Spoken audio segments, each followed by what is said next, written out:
స్వయంగా ఒప్పించి మెప్పించి కేసీఆర్ గారు స్వయంగా కష్టపడి ఆ ప్రభుత్వంతో ఒక అంగీకారం కుదుర్చుకొని మరి ఎంత వేగంగా కట్టినారు ఈ ప్రాజెక్ట్ అంటే మీకు చేసే ఐడియా కోసం చెప్తున్నాను. ఎవరినో కించపరచాలనో ఎవరినో విమర్శ చేయాలనో కాదు. మన పక్కన ఉంటుంది ఆంధ్రప్రదేశ్ రాష్ట్రం. ఆంధ్రప్రదేశ్ రాష్ట్రంలో నేను పుట్టక ముందు నుంచి, అంటే నాకు ఇంకా ఈ నెలలో 50 ఏళ్ళు వస్తున్నాయి, నేను పుట్టక ముందు నుంచి వింటున్నాం పోలవరం ప్రాజెక్ట్ అని. అంతకుముందు సినిమాలలో కూడా ఉంటుండే, నేను 50 ఏళ్ళు 60 ఏళ్ళ కిందటి సినిమాలలో కూడా పోలవరం ప్రాజెక్ట్ గురించి ఎప్పటి నుంచో చెప్తా ఉన్నారు. పోలవరం ఒక గ్రావిటీ బేస్డ్ ప్రాజెక్టు, కిందికి నీళ్ళు తీసుకుపోయే ప్రాజెక్టు, గోదావరికి అడ్డం కట్టి కిందికి డెల్టాకు నీళ్ళు తీసుకుపోయే ప్రాజెక్టు. దశాబ్దాలుగా వింటున్నా పోలవరం కాలే, ఇంకా కూడా కాలే. 28లో అవుతుంది అంటున్నారు, అవుతుంది కావచ్చు 5-6 దశాబ్దాల తర్వాత. 5-6 దశాబ్దాల నుంచి వింటున్నాం. రాజశేఖర రెడ్డి గారు వచ్చిన తర్వాత 2004-05లో పునాది రాయబడ్డది పోలవరానికి. 25, 21, 22 సంవత్సరాలు అనేట్టుంది ఇప్పటికి, ఇంకా పూర్తి కాలే. కానీ కేసీఆర్ గారి నాయకత్వ పటిమ, తెలంగాణకు మీద వాళ్ళకు ఉన్న కమిట్మెంట్ కేసీఆర్ గారికి ఏంది అంటే, కాలంతోని పోటీ పడుతూ 80 మీటర్ల నుంచి 620 మీటర్లకు నీళ్ళు ఎత్తిపోసే ప్రాజెక్ట్, గ్రావిటీ ప్రాజెక్ట్ కాదు ఇది.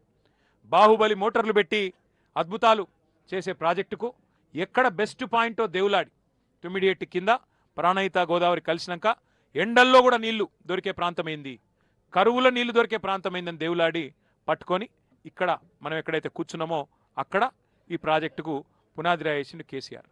ఇలా కొంతమంది మూర్ఖులు, నేను ఇంకా అంటే బాధపడతారేమో కానీ వాళ్ళు మాట్లాడుతుంటే బాధ అనిపిస్తూ ఉన్నది. ప్రపంచంలో అతిపెద్ద లిఫ్ట్ ఇరిగేషన్ ప్రాజెక్టు కాళేశ్వరం, భారతదేశంలో కాదు ప్రపంచంలోనే అతిపెద్ద లిఫ్ట్ ఇరిగేషన్ కాళేశ్వరం. అట్లాంటి కాళేశ్వరాన్ని కేసీఆర్ గారు 4 ఏళ్ల లోపలనే పూర్తి చేసిండ్రు. ఇవాళ అంత పెద్ద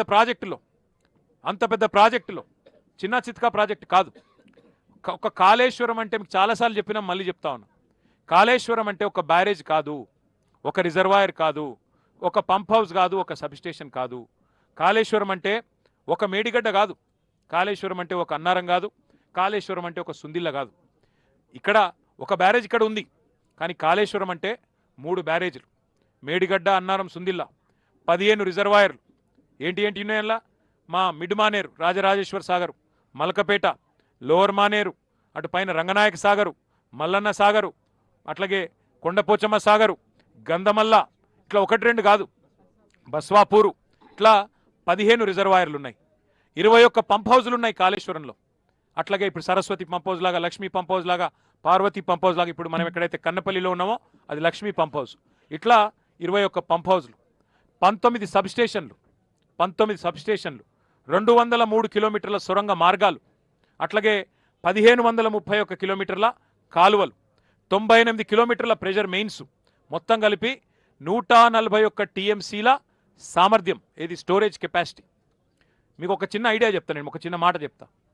తుమ్మిడిహెట్టి ప్రాజెక్టు ప్రాణహిత చేవెళ్ళ అని పెట్టినప్పుడు, తుమ్మిడిహెట్టి దగ్గర సోర్స్ పెట్టినప్పుడు మొత్తం స్టోరేజ్ నిల్వ సామర్థ్యం ఎంత అయ్యా ప్రాజెక్టు అంటే 16 టీఎంసీలు మాత్రమే. దాన్ని 142 టీఎంసీలకు పెంచింది కేసీఆర్ ప్రభుత్వం. మల్లన్న సాగర్ భారతదేశంలోనే అతిపెద్ద artificial man made reservoir, 50 TMC కెపాసిటీతో కట్టిన రిజర్వాయర్ మల్లన్న సాగర్. ఇట్లాంటి ఎన్నో అద్భుతాల సమాహారమే కాళేశ్వరం.